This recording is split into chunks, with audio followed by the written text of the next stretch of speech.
جو قرارداد مقاصد ہے یہ قائد اعظم کے افکار کی نہ صرف آئینہ دار ہے بلکہ اس کی ایک عملی شکل ہے۔ قائدین جو اس جد و جہد میں ان کے ساتھ شریک تھے انہوں نے اس قرارداد کو ثبت کر کے اور پھر اسے آئین کا حصہ بنا کر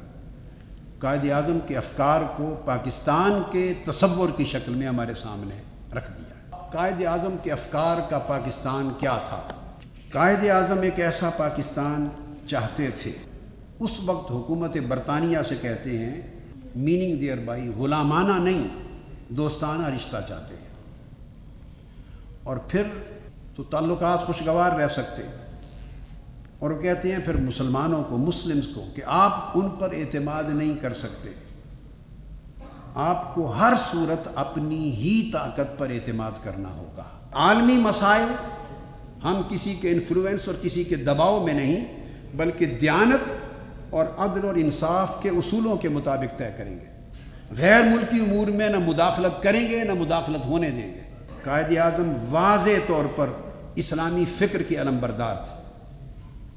اور انہیں اپنے عقیدہ اسلامی پر کسی جگہ بھی کبھی معذرت خواہی کا رویہ نہیں اڈاپٹ کیا۔ وہ کبھی معذرت خواہ نہیں تھے، وہ بولڈ تھے، جرأت مند تھے، کلیئر ہیڈڈ تھے، ان کو کلیئرٹی تھی، ان کے اندر کنوکشن تھی، کمٹمنٹ تھی، کلیئرٹی تھی، کریج تھی، اور وہ جرأت کے ساتھ اپنے عقیدہ اسلامی اور اس فکر اسلامی کے مطابق ہر موقع پر اپنی بات کرتے۔ لارڈ ماؤنٹ بیٹن نے ایک سپیچ میں قائد اعظم کو اور امت پاکستانی مسلمانوں کو شہنشاہ اعظم اکبر اعظم کی مثال دے کے کہا کہ غیر مسلموں کے ساتھ رواداری کے لیے آپ اکبر اعظم کے نمونے کی پیروی کریں، جس طرح انہوں نے آزادی اور رواداری کا نمونہ پیش کیا۔ دیر اینڈ دین جب قائد اعظم اس تقریر کے جواب میں اپنی تقریر کے لیے کھڑے ہوئے تو قائد اعظم کبھی معذرت خواہ نہیں تھے، انہیں اپنے عقیدے کے عقیدہ اسلامی ہونے پر نہ کبھی شرم تھا، نہ کبھی کوئی افسوس تھا، نہ کسی قسم کا کوئی کمپلیکس تھا۔ کھڑے ہو کے انہوں نے جواب دیا لارڈ ماؤنٹ بیٹن کو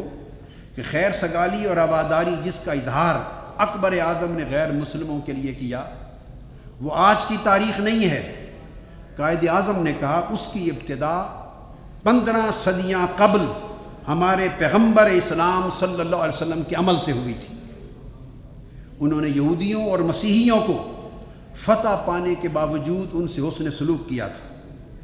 اور آپ نے ان کے دین اور ان کے عقائد کے بارے میں انتہائی رواداری، لحاظ اور احترام کا اظہار کیا تھا۔ اور پھر قائد اعظم نے کہا کہ مسلمانوں کی پوری تاریخ اسلام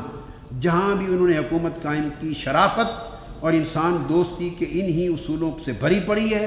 اور ہم اسلام کے انہی زرعی اصولوں پر عمل پیرا ہوں گے۔ قائد اعظم نے فرمایا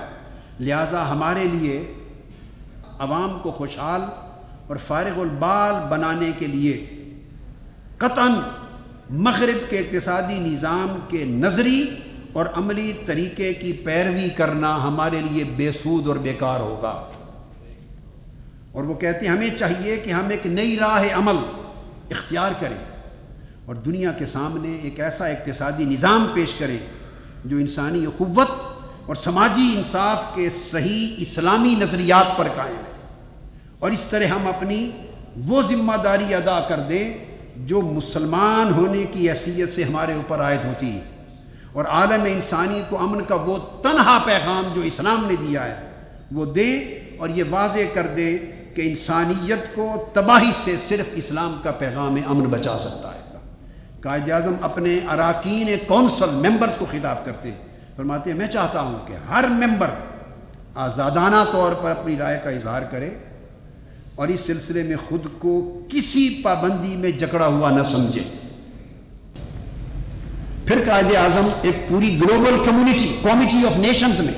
اقوام عالم کی سوسائٹی میں